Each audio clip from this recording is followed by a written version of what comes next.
Hello दोस्तों, एक बार फिर से स्वागत है आप सभी का आपके अपने YouTube channel Saurabh sir mathematics में। समय शाम के 7 बज चुके हैं और हम हाजिर हैं यहाँ पर जीके और जीएस के टॉप क्वेश्चंस को लेकर, जो पिछले वर्ष की परीक्षाओं में आए हुए हैं और आगे आने की भी इनकी प्रबल संभावना रहती है। एसएससी जीडी कांस्टेबल एग्जाम्स जो कि 2023 में होने वाला है दोस्तों, इसमें जो क्वेश्चन आते हैं उन्हीं को हम चर्चा कर रहे हैं इस सेशन में। और इसमें जो सेशन है दोस्तों, टॉप एमसीक्यू क्वेश्चंस का है और ये सेशन नंबर 19 है।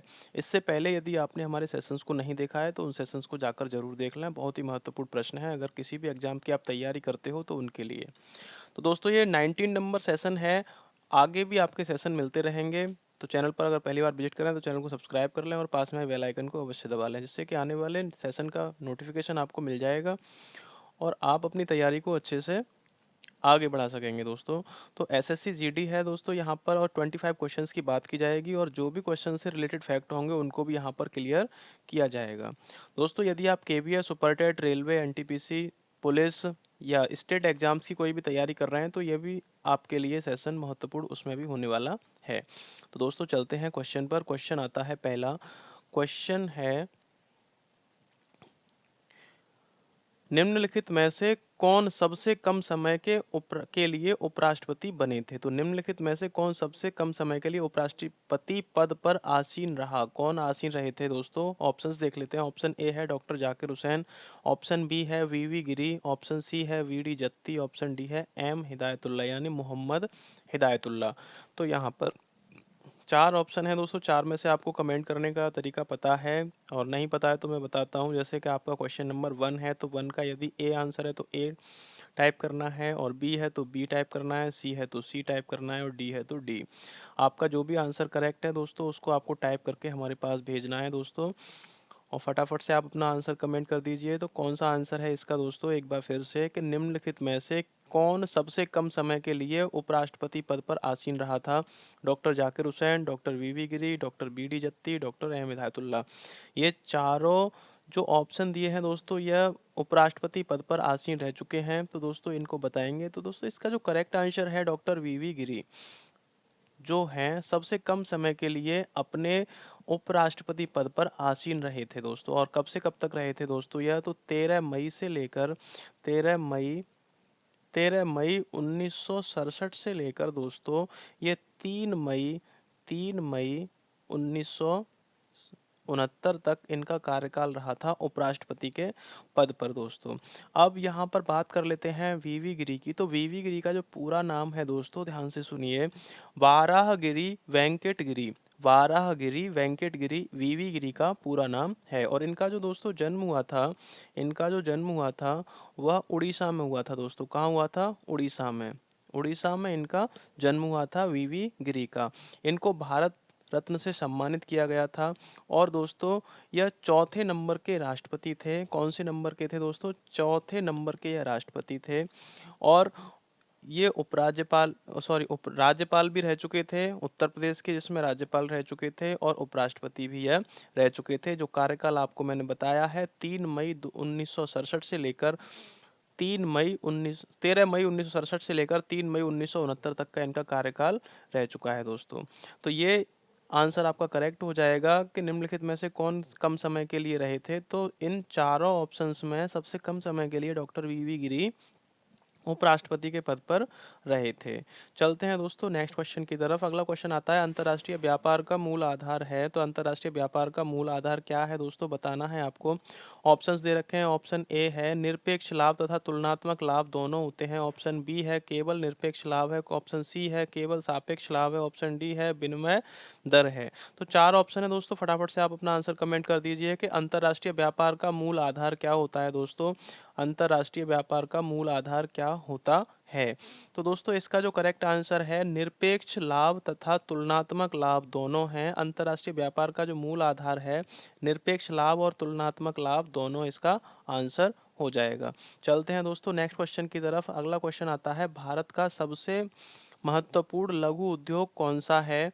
भारत का सबसे महत्वपूर्ण लघु उद्योग कौन सा है दोस्तों, आपको बताना है। तो ऑप्शन ए दे रखा है गुड़ एवं खांडसारी उद्योग है, ऑप्शन बी है हथकरघा उद्योग है, ऑप्शन सी है बर्तन निर्माण उद्योग, ऑप्शन डी चमड़ा उद्योग। चार ऑप्शन दिए हैं दोस्तों, चार में से आपको एक आंसर सही है, उस आंसर को कमेंट करना है। अब बात कर लेते हैं भारत की दोस्तों। तो भारत जो है एशिया महाद्वीप में स्थित है दोस्तों। किसमें है? एशिया महाद्वीप में। ये आपको पता होगा, एशिया महाद्वीप में भारत स्थित है। और भारत का जो क्षेत्रफल है वो 3287 वर्ग किलोमीटर यानी किलोमीटर स्क्वायर है दोस्तों।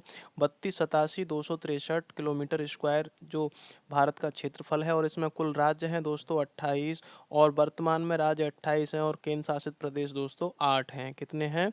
8। और इसकी जो भारत की राजधानी है दोस्तों वह दिल्ली न होकर नई दिल्ली है दोस्तों, ये आपको याद रखना है।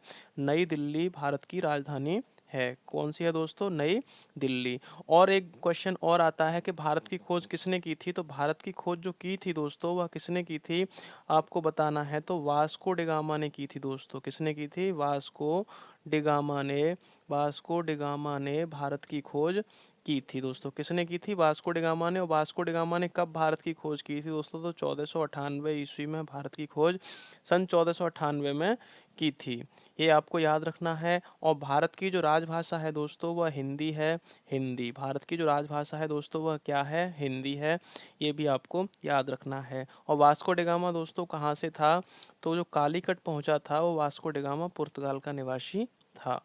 आपको ये भी याद रखना है। तो दोस्तों इसमें आपको बताना था कि भारत का सबसे महत्वपूर्ण लघु उद्योग कौन सा है दोस्तों। तो ये ऑप्शन बी हथकरघा उद्योग भारत का सबसे महत्वपूर्ण उद्योग है। चलते हैं दोस्तों नेक्स्ट क्वेश्चन की तरफ। अगला क्वेश्चन है सितंबर, ये कह रहा है कि 20 सितंबर 1932 को यरवदा जेल में महात्मा गांधी ने आमरण अनशन करके किसके विरोध में किया था? जो आमरण अनशन किया था कब किया था दोस्तों? 1932 में किया था और 20 सितंबर को किया था।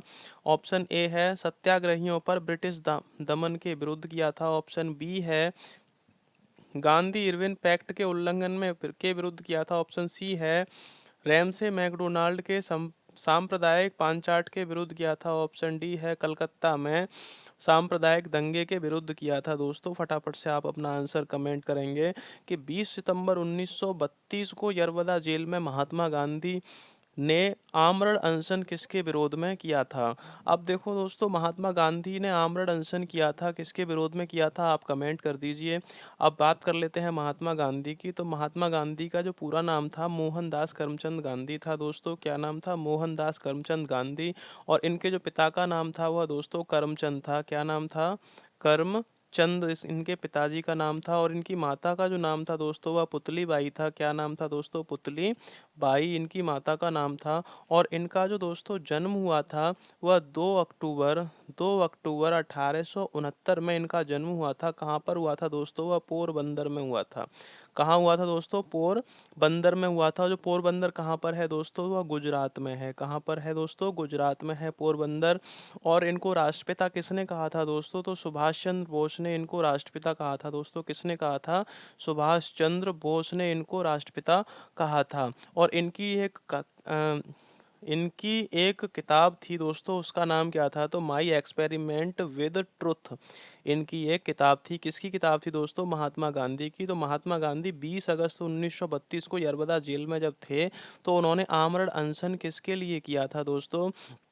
ये आपको बताना था। तो इसका जो आंसर है दोस्तों रैमसे मैकडोनाल्ड के सांप्रदायिक पांचाट के विरुद्ध में इन्होंने आमरण अनशन किया था। जो भी फैक्ट्स है दोस्तों वो आपको याद रखने हैं। और एक बात और बता देते हैं कि महात्मा गांधी जी की जो मृत्यु हुई थी दोस्तों वह 30 जनवरी को हुई थी। कब हुई थी? 30 जनवरी को हुई थी। और 1948 में इनकी मृत्यु हुई थी दोस्तों।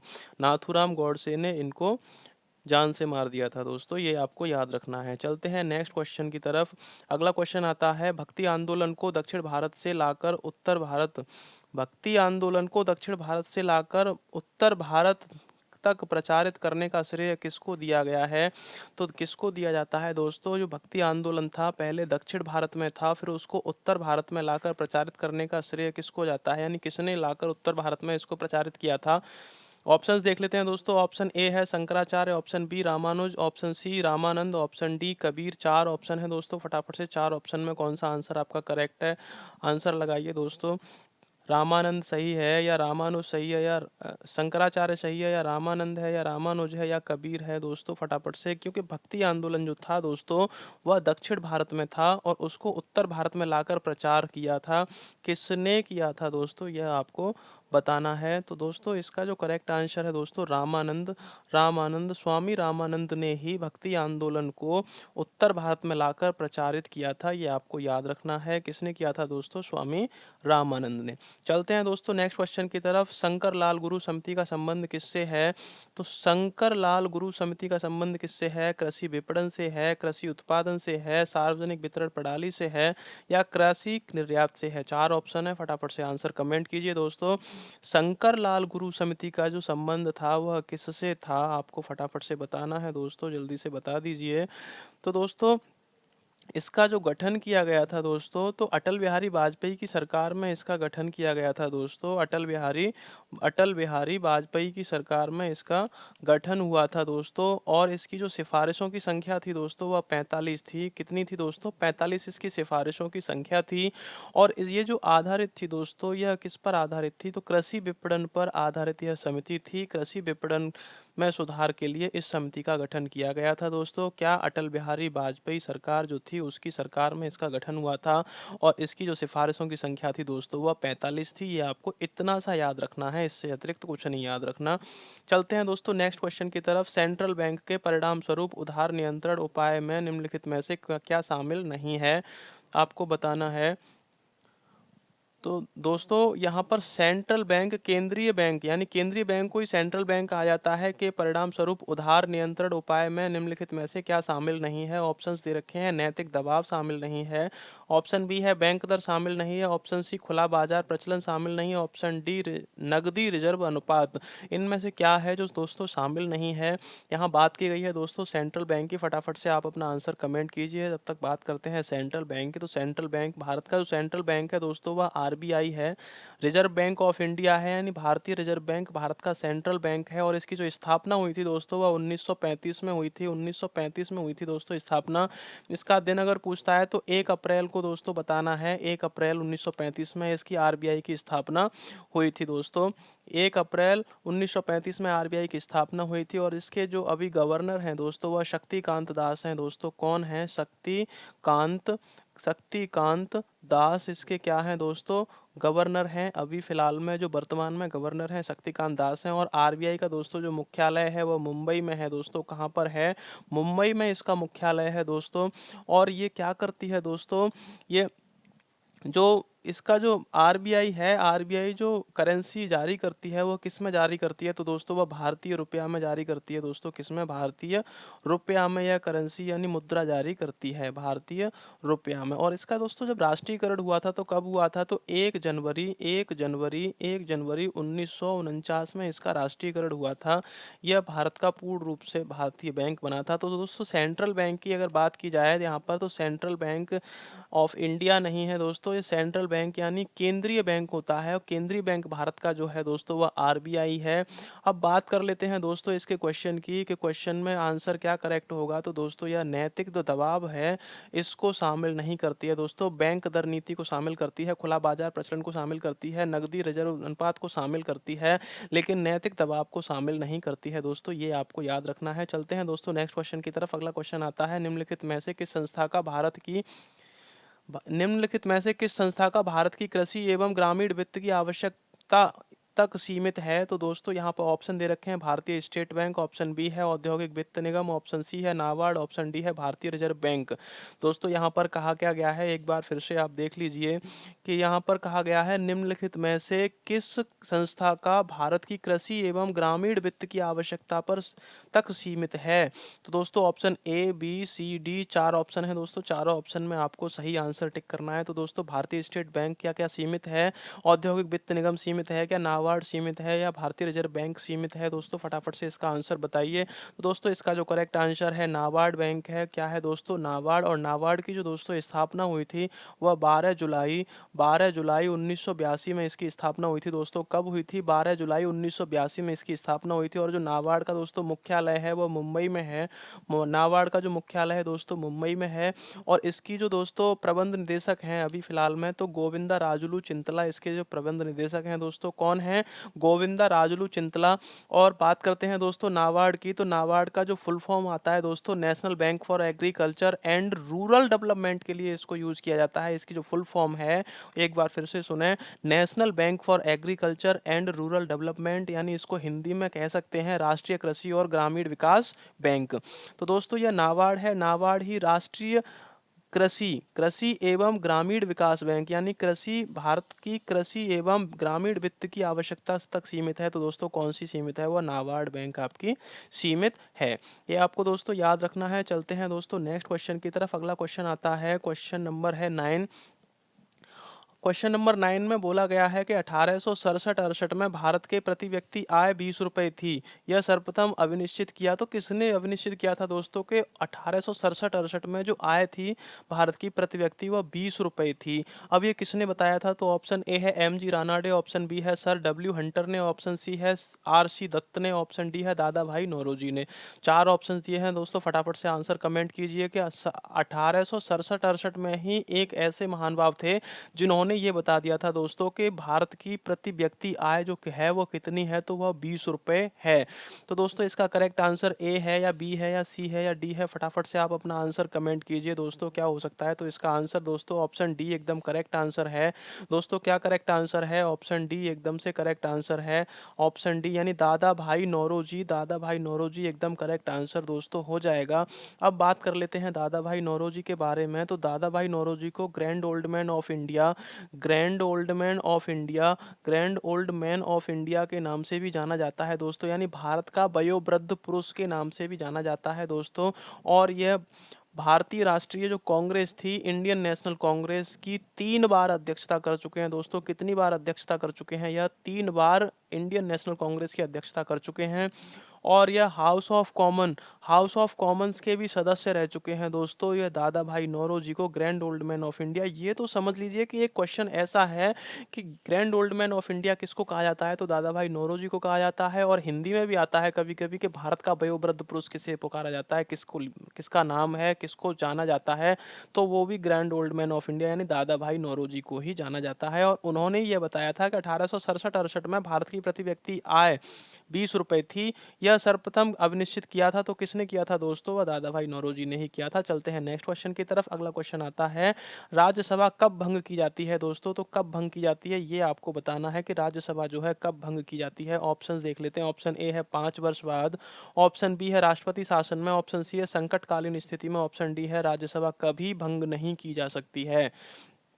तो दोस्तों 4 ऑप्शन है, फटाफट से। क्या 5 वर्ष बाद राज्यसभा को भंग किया जा सकता है? क्या राष्ट्रपति शासन में भंग किया जा सकता है? क्या संकटकालीन स्थिति में भंग किया जा सकता है? क्या राज्यसभा कभी भंग नहीं की जा सकती है? तो दोस्तों कौन सा ऑप्शन आपका सही है? फटाफट से आप अपना आंसर कमेंट कीजिए दोस्तों। तो राज्यसभा की जब तक बात कर लेते हैं, आप अपना आंसर कमेंट कर लीजिए जब तक दोस्तों कि राज्यसभा है क्या। तो राज्यसभा की जो भारत में दोस्तों अभी जो प्रतिनिधित्व किया जाता है तो वह 245 संख्या है दोस्तों। कितनी है? 245 सदस्य। और जिसमें से दोस्तों 233 सदस्यों का निर्वाचन होता है, प्लस 12 सदस्य दोस्तों राष्ट्रपति द्वारा मनोनीत किए जाते हैं। क्या दोस्तों? 12 सदस्य राष्ट्रपति द्वारा राज्यसभा में मनोनीत किए जाते हैं दोस्तों।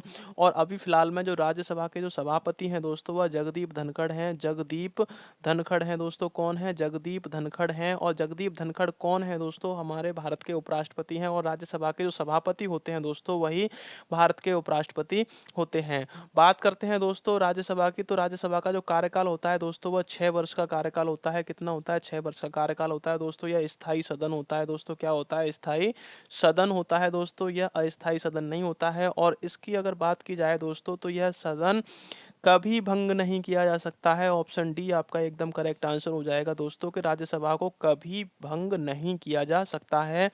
और इसके 1/3 सदस्य दोस्तों 1/3 सदस्य प्रत्येक 2 वर्ष बाद अपना प्रत्येक 2 वर्ष बाद 1/3 सदस्य अपना कार्य से मुक्त हो जाते हैं दोस्तों, ये आपको याद करना है। और दोस्तों आगे की बात अगर बताऊं तो यूपी सबसे बड़ा प्रतिनिधि है, इसका यूपी से 31 प्रतिनिधि राज्यसभा में नियुक्त किए जाते हैं। और लोकसभा की अगर बात की जाए दोस्तों तो लोकसभा में 80 प्रतिनिधि यूपी से नियुक्त किए जाते हैं। सबसे बड़ा इसका ही दोस्तों भाग रहता है यूपी के प्रतिनिधियों का। तो ये दोस्तों राज्यसभा कब भंग की जा सकती है, तो राज्यसभा को कभी भंग नहीं किया जा सकता है, बशर्ते 1/3 जो इसके सदस्य होते हैं 2 वर्ष बाद कार्य मुक्त होते रहते हैं दोस्तों, ये आपको याद रखना है। चलते हैं दोस्तों नेक्स्ट क्वेश्चन की तरफ। ये क्वेश्चन थे दोस्तों जीएस से रिलेटेड। अब यहाँ पर बात करने वाले हैं हम साइंस से रिलेटेड जो भी क्वेश्चन हैं, तो साइंस से रिलेटेड यहाँ पर 15 क्वेश्चन के बारे में हम बात करेंगे और फटाफट अंदाज में इन्हें कवर करेंगे दोस्तों। कम टाइम में आपके लिए ज़्यादा जानकारी देना, ज़्यादा आपके लिए ज्ञान की वृद्धि करना, यही हमारा लक्ष्य है दोस्तों। तो चलते हैं क्वेश्चन की तरफ। क्वेश्चन नंबर आता है आपका दोस्तों, फर्स्ट है, ये साइंस का क्वेश्चन है। निम्नलिखित में से कौन वर्ल्ड वाइड वेब का आविष्कारक माना जाता है? तो वर्ल्ड वाइड वेब का जो आविष्कारक है उसे किसको माना जाता है? ऑप्शन है Edward Kasner, option B Bill Gates, option C Tim Berners Lee, option D Vinod Dham. 4 option है दोस्तों, ए बी सी डी। फटाफट से आप इसका आंसर कमेंट कर दीजिए। बहुत छोटा क्वेश्चन है दोस्तों। और वर्ल्ड वाइड वेब यानी विश्वव्यापी जो वेब है उसका जो आविष्कारक माना जाता है दोस्तों, किसको माना जाता है? इसका जो आविष्कार हुआ था दोस्तों 1989 में हुआ था, और 1989 में इसका आविष्कार हुआ था और यूरोपीय अनुसंधान संगठन के द्वारा हुआ था, जो कहाँ पर है दोस्तों? वह जिनेवा में है दोस्तों। कहाँ पर है? जिनेवा में है। और जिनेवा कहाँ पर है दोस्तों? स्विट्जरलैंड में है दोस्तों। कहाँ पर है? स्विट्जरलैंड में है। जिनेवा कहाँ पर है? स्विट्जरलैंड में है। और दोस्तों इसका जो आविष्कार हुआ था दोस्तों 1989 में हुआ था, और इसको जारी कब किया गया था दोस्तों? तो 1992 में इसको जारी किया गया था दोस्तों। कब जारी किया गया था? 1992 में दोस्तों इसको जारी किया गया था। बात कर लेते हैं कि इसका सही आंसर क्या होगा दोस्तों। तो वर्ल्ड वाइड वेब का जो आविष्कार किया था दोस्तों वह टिम बर्नर्स-ली ने किया था। किसने किया था दोस्तों? टिम बर्नर्स-ली ने। किसने दोस्तों? टिम बर्नर्स-ली ने किया था। ये आपको याद रखना है दोस्तों। तो इसका ऑप्शन सी एकदम करेक्ट आंसर हो जाएगा। चलते हैं दोस्तों नेक्स्ट क्वेश्चन की तरफ। अगला क्वेश्चन आता है, ह्यूमरस अस्थि कहाँ पाई जाती है दोस्तों? तो ह्यूमरस जो अस्थि है दोस्तों वह कहाँ पाई जाती है, आपको बताना है। जांग में पाई जाती है, पिंडली में पाई जाती है, ऊपरी भुजा में पाई जाती है, अग्र भुजा में पाई जाती है। ऊपरी भुजा दोस्तों ये भुजा होती है, जो भुजा होती है दोस्तों ये इस तरह से भुजा होती है, तो ये ऊपरी बाहु हो जाती है और ये अग्रबाहु हो जाती है दोस्तों। तो 2 भुजा के भाग होते हैं, कोहनी से नीचे वाले भाग को हम अग्रबाहु कहते हैं और कोहनी से ऊपर वाले भाग को ऊपरी भुजा कहते हैं। तो यहाँ पर कौन सा आंसर करेक्ट हो जाएगा? ह्यूमरस अस्थि कहाँ पाई जाती है दोस्तों? फटाफट से आप अपना आंसर कमेंट कीजिए जल्दी से। जो ह्यूमरस अस्थि है वह कहाँ पाई जाती है? जांग में पाई जाती है, पिंडली में पाई जाती है, या ऊपरी बाहु में पाई जाती है, अग्र बाहु में पाई जाती है? तो दोस्तों इसका जो करेक्ट आंसर हो जाएगा दोस्तों, फटाफट आप आंसर कमेंट कीजिए जल्दी से। सेकंड क्वेश्चन है, इसके बाद में अभी और भी क्वेश्चंस कराने हैं। तो दोस्तों इसका जो करेक्ट आंसर है ऊपरी बाहु। ह्यूमरस जो अस्थि पाई जाती है दोस्तों वह ऊपरी बाहु में पाई जाती है। कहाँ पाई जाती है? ऊपरी बाहु में। और सबसे बड़ी जो अस्थि पाई जाती है दोस्तों वह जांग में पाई जाती है। कहाँ पाई जाती है दोस्तों? जांग में। उसका नाम क्या है दोस्तों? वह उसका नाम फीमर है। क्या नाम है दोस्तों? उसका नाम फीमर है। और सबसे छोटी जो पाई जाती है दोस्तों वह कान की हड्डी होती है। कान की हड्डी दोस्तों क्या नाम होता है उसका? कर्ड पल्लव पेशी के नाम से उसको जाना जाता है दोस्तों। सबसे बड़ी हड्डी फीमर होती है और सबसे छोटी हड्डी कर्ड पल्लव पेशी होती है, जो कान में पाई जाती है, और जो सबसे बड़ी होती है वह जांग में पाई जाती है दोस्तों। ठीक है, चलते हैं दोस्तों नेक्स्ट क्वेश्चन की तरफ। अगला क्वेश्चन आता है, ताप के बढ़ने तथा चालक पदार्थों को का वैद्युत प्रतिरोध एवं वैद्युत चालकता पर क्या प्रभाव पड़ता है? ताप बढ़ा दिया जाए तो चालक के वैद्युत प्रतिरोध एवं वैद्युत चालकता पर क्या प्रभाव पड़ता है? ऑप्शंस देख लेते हैं। ऑप्शन ए है विद्युत प्रतिरोध बढ़ता है जबकि विद्युत चालकता घटती है। ऑप्शन बी है विद्युत प्रतिरोध घटता है जबकि विद्युत चालकता बढ़ती है। ऑप्शन सी है विद्युत प्रतिरोध एवं विद्युत चालकता दोनों बढ़ते हैं, और विद्युत प्रतिरोध और विद्युत चालकता दोनों घटते हैं दोस्तों। 4 ऑप्शन है, फटाफट से आंसर कमेंट कीजिए कि ताप अगर बढ़ जाए तो विद्युत प्रतिरोध, चालक के पदार्थ पर विद्युत प्रतिरोध एवं विद्युत चालकता का क्या प्रभाव पड़ता है? फटाफट से इसका आंसर कमेंट कीजिए दोस्तों। तो दोस्तों क्या इसका प्रतिरोध और चालकता दोनों बढ़ जाते हैं या फिर दोनों कम हो जाते हैं दोस्तों? क्या फ़र्क पड़ता है आपको बताना है। या तो दोनों कम हो जाते हैं, या दोनों बढ़ जाते हैं, या फिर वैद्युत प्रतिरोध घटता है वैद्युत चालकता बढ़ती है, या फिर वैद्युत प्रतिरोध बढ़ता है और वैद्युत चालकता कम हो जाती है। तो दोस्तों वैद्युत प्रतिरोध बढ़ेगा तो वैद्युत चालकता स्वतः ही कम हो जाएगी, और वैद्युत प्रतिरोध घटता है तो वैद्युत चालकता बढ़ जाती है। लेकिन ताप के बढ़ने पर दोस्तों क्या होता है? वैद्युत प्रतिरोध बढ़ जाता है और वैद्युत चालकता कम हो जाती है। ऑप्शन ए इसका एकदम करेक्ट आंसर हो जाएगा। जाएगा कि ताप के बढ़ने पर पदार्थ के विद्युत प्रतिरोध एवं विद्युत चालकता पर क्या प्रभाव पड़ता है। तो विद्युत प्रतिरोध तथा बढ़ता है और विद्युत चालकता कम हो जाती है दोस्तों। चलते हैं दोस्तों नेक्स्ट क्वेश्चन की तरफ। अगला क्वेश्चन आता है एटीपी का अभिप्राय है। तो दोस्तों एटीपी का क्या अभिप्राय है आपको फटाफट से आंसर बताना है। यदि किसी पर आंसर इसका आता है तो आंसर फटाफट से कमेंट कर दीजिए, और जिसने भी आंसर को कमेंट किया है या वीडियो को लाइक किया, सेशन को लाइक किया है, उसके लिए बहुत बहुत धन्यवाद।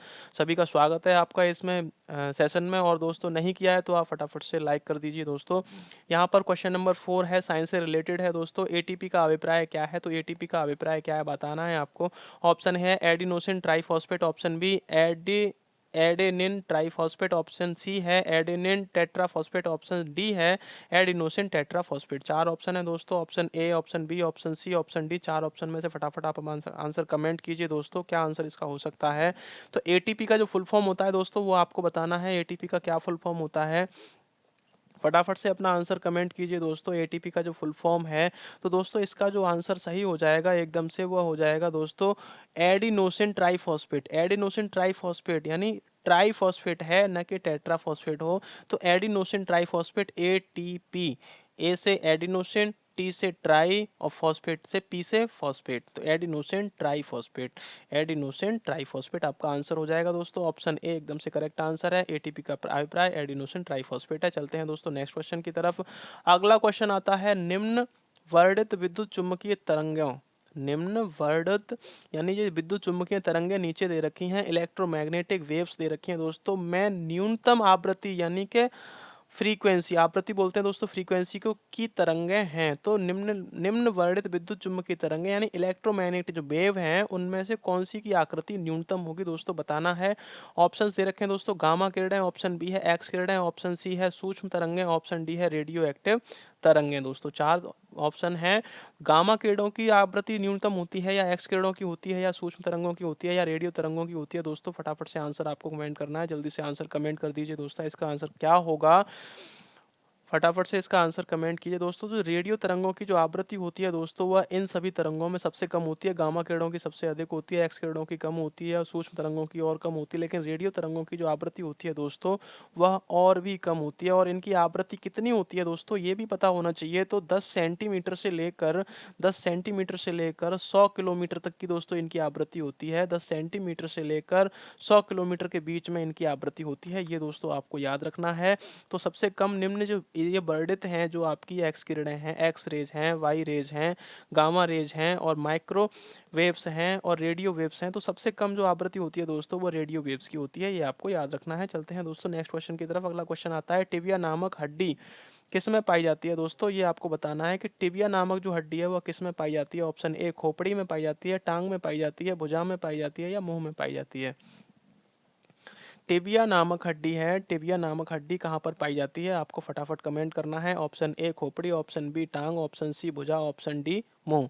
जल्दी से कमेंट कीजिए दोस्तों अपना आंसर, और फटाफट से इसका आंसर दोस्तों मैं बताने वाला हूं। तो जो टिबिया नामक हड्डी पाई जाती है दोस्तों कहाँ पाई जाती है, वह पाई जाती है दोस्तों टांग में पाई जाती है। और टांग में दोस्तों कहाँ पाई जाती है ये आप हमें कमेंट करके बताइए फटाफट से, क्योंकि देखिए जब तक आप कमेंट नहीं करते हैं कोई गलत आंसर तो आप सही आंसर देने का भी साहस नहीं करोगे, और गलत आंसर आप कमेंट करोगे तो उसका आंसर देखने के लिए आप बहुत ही व्याकुल रहोगे। और एक बार अब आप गलत आंसर का आप आंसर सही अगर आपको पता चलेगा तो वह आंसर आपके लिए हमेशा के लिए याद हो जाएगा। तो टिबिया नामक हड्डी किस में पाई जाती है दोस्तों, टांग में पाई जाती है। अब हड्डियों की बात कर लेते हैं तो मनुष्य शरीर में कुल कितनी हड्डियां होती हैं दोस्तों, 206 होती हैं। ये बहुत ही नॉर्मल पॉइंट है ये तो सबको पता ही होगा। और मांसपेशियों की जो संख्या होती है दोस्तों वह 639 होती है, ये भी आपको याद रखना है।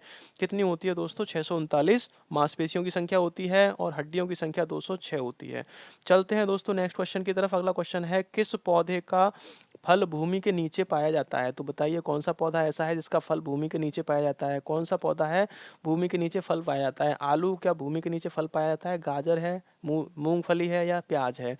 तो आलू क्या फल है, गाजर क्या फल है, मूंगफली में कौन सा फल है दोस्तों, इन चारों में फटाफट से आप इतना ही कमेंट कर दीजिए कि इसमें कौन सा फल है। अगर आप ऐसा कर सकते हो तो आपका आंसर एकदम करेक्ट जाएगा दोस्तों, इसमें कोई संदेह नहीं है। तो फटाफट से इसका आंसर कमेंट कीजिए दोस्तों कि किस पौधे का फल भूमि के नीचे पाया जाता है दोस्तों। आलू फल हमारा है नहीं है, गाजर फल नहीं है, प्याज हमारा फल नहीं है, तो मूंगफली इसका आंसर करेक्ट हो जाएगा दोस्तों। एकदम से आंसर मूंगफली करेक्ट हो जाएगा। तो मूँगफली जो है, जो मूँगफली का जो फल होता है दोस्तों, जो मूँगफली होती है वह ज़मीन के अंदर यानी भूमि के नीचे पाई जाती है। चलते हैं दोस्तों नेक्स्ट क्वेश्चन की तरफ। अगला क्वेश्चन है, किसी आवेशित चालक का संपूर्ण आवेश उसके क्या होता है दोस्तों? आंतरिक पृष्ठ पर रहता है या बाहरी पृष्ठ पर रहता है या कुल आंतरिक पृष्ठ व कुछ आंतरिक और कुछ बाहरी पृष्ठ पर रहता है या उपर्युक्त सभी सत्य हैं? तो जो आवेश होता है, जो चार्ज होता है दोस्तों, कोई यह क्या है, ये कोई चालक है और इस चालक में दोस्तों जो आवेश होता है, वह कहाँ होता है दोस्तों? तो जो आवेश होता है दोस्तों, यह बाहरी पृष्ठ पर रहता है। ये आपको याद रखना है दोस्तों। कहाँ रहता है? बाहरी पृष्ठ पर यह आवेश रहता है। आवेश का जो मात्रक होता है दोस्तों, वह कूलाम होता है दोस्तों। क्या होता है? कूलाम। आवेश का जो मात्रक होता है दोस्तों, क्या होता है? कूलाम होता है। और यह कहाँ रहता है दोस्तों? बाहरी पृष्ठ पर ज़्यादा रहता है और यह बाहरी पृष्ठ पर ही सबसे ज़्यादा रहता है। तो दोस्तों इसका करेक्ट आंसर हो जाएगा ऑप्शन बी, एकदम करेक्ट आंसर है कि जो किसी आवेशित चालक का जो संपूर्ण आवेश होता है, तो उसके बाहरी पृष्ठ पर रहता है, न कि आंतरिक पृष्ठ पर और न कि पूरे पर फैला हुआ। ऐसा नहीं होता है, केवल और केवल वह बाहरी पृष्ठ पर रहता है। चलते हैं दोस्तों नेक्स्ट क्वेश्चन की तरफ। अगला क्वेश्चन आता है, प्लास्टर ऑफ पेरिस का रासायनिक सूत्र क्या है? तो प्लास्टर ऑफ पेरिस का रासायनिक सूत्र दोस्तों यहाँ पर आपको बताना है। तो ऑप्शन दे रखा है। ऑप्शन ए है CaSO4.5H2, ऑप्शन बी है 2CaSO4.H2, ऑप्शन सी है CaSO4 का होल ट्वाइस 0.2H2 हो, और यहाँ पर डी है CaSO4MgO। तो दोस्तों कहाँ कौन सा यहाँ पर करेक्ट आंसर है? फटाफट से अपना आंसर कमेंट कीजिए दोस्तों। यहाँ पर प्लास्टर ऑफ पेरिस का रासायनिक सूत्र पूछा गया है दोस्तों, प्लास्टर ऑफ पेरिस का रासायनिक सूत्र। तो कौन सा है प्लास्टर ऑफ पेरिस का रासायनिक सूत्र दोस्तों यहाँ पर? और ये बात कर लेते हैं कि प्लास्टर ऑफ पेरिस किसके काम आता है दोस्तों। ये होता कैसा है? तो यह सफ़ेद चूर्ण होता है दोस्तों। क्या होता है? सफ़ेद चूर्ण के रूप में होता है दोस्तों। कैसा होता है? चूने के रूप में, यानी चूर्ण के रूप में, सफ़ेद चूर्ण के रूप में ये होता है दोस्तों। अगर हड्डी टूट जाती है तो हड्डी टूटने के बाद डॉक्टर इसी प्लास्टर ऑफ पेरिस का प्लास्टर हड्डी टूटने वाले अंग पे चढ़ाता है दोस्तों। और यह मूर्तियां बनाने के भी काम आता है, या मॉडल बनाने के काम आता है, या चौक बनाने के भी काम आता है दोस्तों। और यह प्लास्टर ऑफ पेरिस ही दोस्तों घर की जो सौंदर्य बढ़ाने के लिए यह अच्छी अच्छी मॉडल और मूर्तियां और डिजाइन बनाने के भी काम आता है दोस्तों। तो इसका जो करेक्ट आंसर आपको बताना है दोस्तों, वह करेक्ट आंसर है 2CaSO4H2O। ये इसका करेक्ट आंसर हो जाएगा। ऑप्शन बी एकदम से इसका राइट आंसर है दोस्तों। प्लास्टर ऑफ पेरिस सफ़ेद चूड़ के टाइप का होता है। इसके उपयोग भी मैंने आपको बता दिए हैं। अगर आपको दोबारा देखना है तो वीडियो को बैक कर लीजिए, सेशन को बैक कर लीजिए दोस्तों। यहाँ पर चलते हैं नेक्स्ट क्वेश्चन की तरफ। शुद्ध तत्व कौन सा है दोस्तों? यहाँ पर बात की गई है शुद्ध तत्व कौन सा है।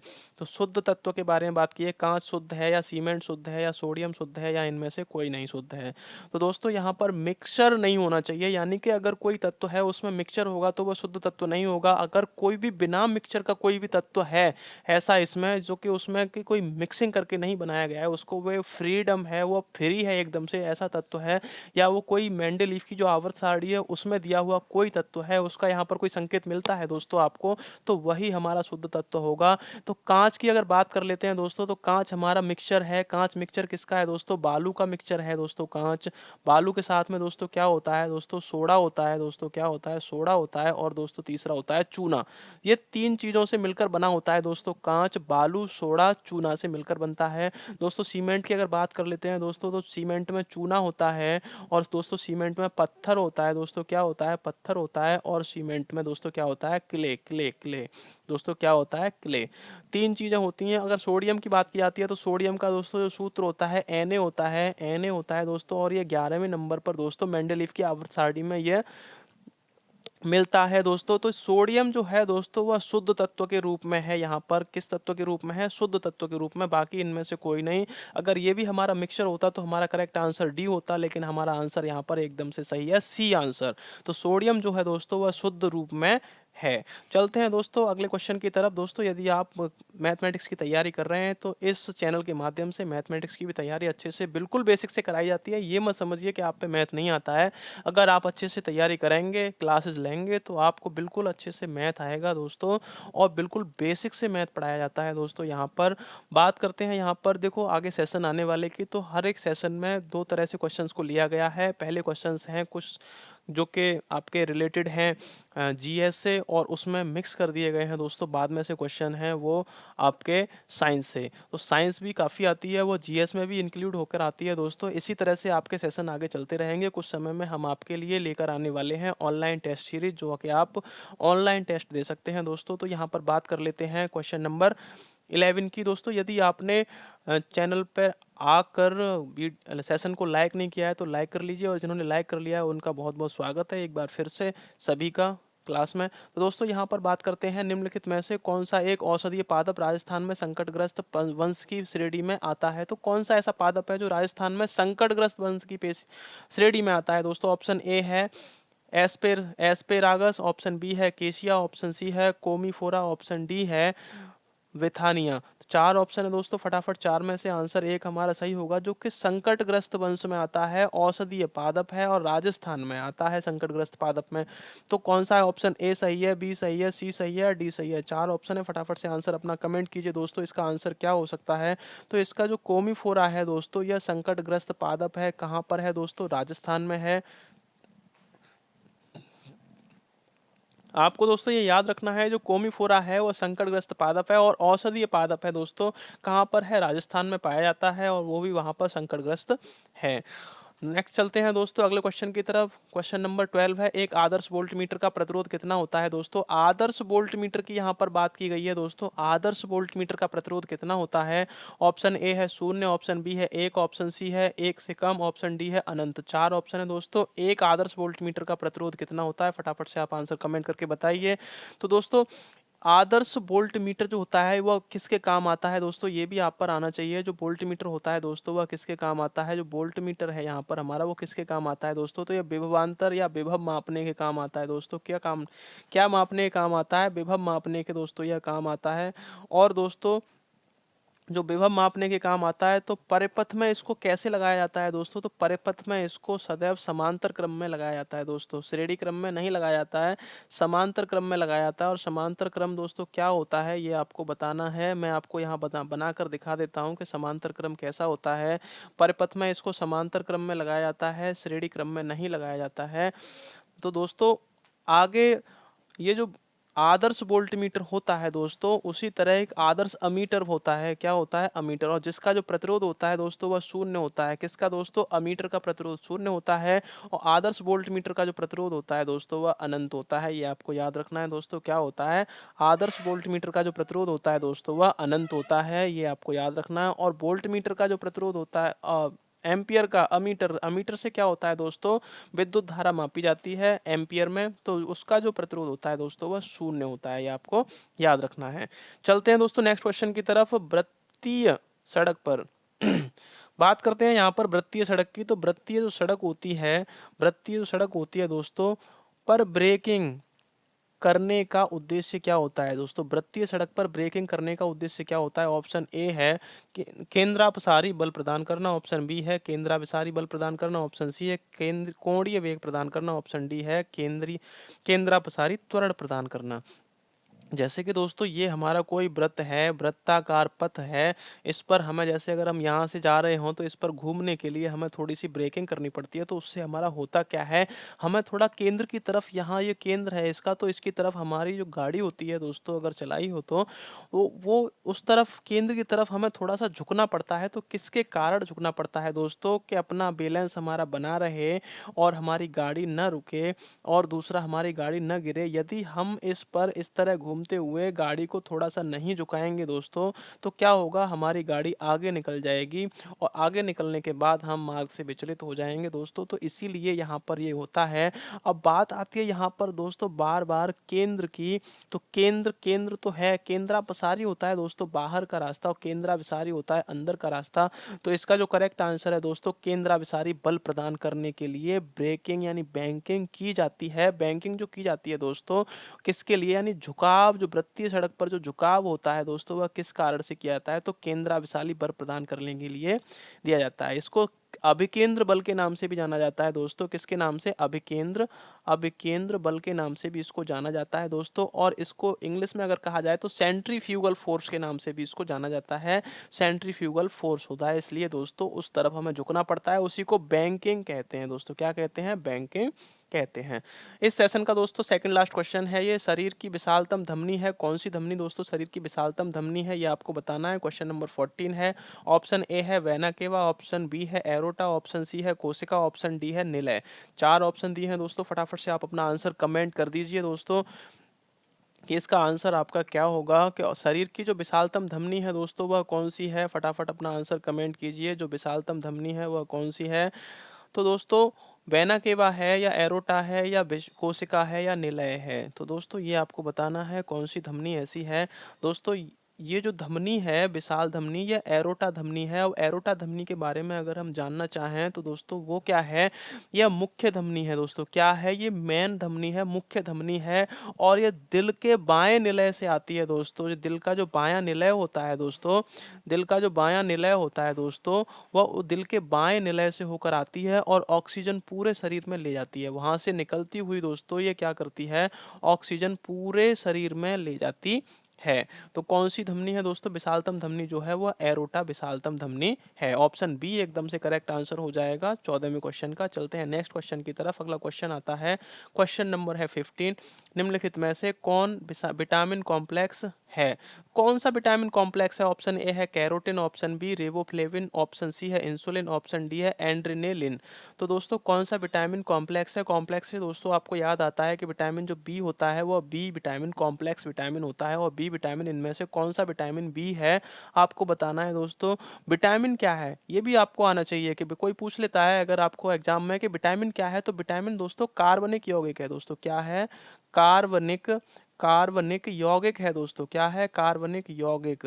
आपको याद रखना है दोस्तों, जब भी आपका एग्जाम में कोई भी ऐसा क्वेश्चन पूछा जाता है तो फटाक से आपको कमेंट कर उसको टिक कर देना है और अपना आंसर को क्लियर करके सही करके अपने नंबर को आगे बढ़ाना है। तो दोस्तों विटामिन क्या है, कार्बनिक यौगिक होता है और सभी जीवों को अल्प मात्रा में इसकी दोस्तों आवश्यकता पड़ती है। क्या पड़ती है दोस्तों, सभी जीवों को अल्प मात्रा में यानी कम मात्रा में इसकी आवश्यकता पड़ती है। अगर विटामिनों की अगर बात की जाए दोस्तों, तो कुल विटामिन 13 तरह के विटामिन होते हैं दोस्तों। कितने विटामिन होते हैं, 13 विटामिन होते हैं दोस्तों। 13 विटामिन की संख्या होती है। यहाँ पर बात की गई है कौन सा विटामिन कॉम्प्लेक्स विटामिन है, तो दोस्तों राइबोफ्लेविन जो है, रिबोफ्लेविन, यह विटामिन कॉम्प्लेक्स है दोस्तों। ये आपको याद रखना है। तो ऑप्शन बी इसका एकदम से करेक्ट आंसर हो जाएगा दोस्तों। कौन सा विटामिन कॉम्प्लेक्स है, तो रिबोफ्लेविन विटामिन आपका कॉम्प्लेक्स विटामिन है। और दोस्तों यहाँ पर हमारे 15 क्वेश्चंस कंप्लीट होते हैं। ये हमारा सेशन था 19 नंबर, और आगे सेशन में आपसे मिलने वाले हैं हम 20 नंबर सेशन में शाम को 7 बजे। समय मत भूलिएगा दोस्तों फटाफट से। अगर आपने इस चैनल को सब्सक्राइब नहीं किया तो सब्सक्राइब कर लीजिए। यदि आपने पिछले वाले सेशंस को नहीं देखा है तो आप जाकर देखिए, वहाँ पर बहुत ही अच्छे और मज़ेदार क्वेश्चंस हैं जो कि आपकी मेमोरी को आगे बढ़ाएंगे और आपके एग्जाम में बहुत ज़्यादा हेल्प करने वाले हैं दोस्तों। तो इस सेशन में फ़िलहाल के लिए इतना ही दोस्तों। चलते हैं नेक्स्ट क्वेश्चन, मिलते हैं नेक्स्ट सेशन में। तब तक के लिए दोस्तों टाटा बाय बाय।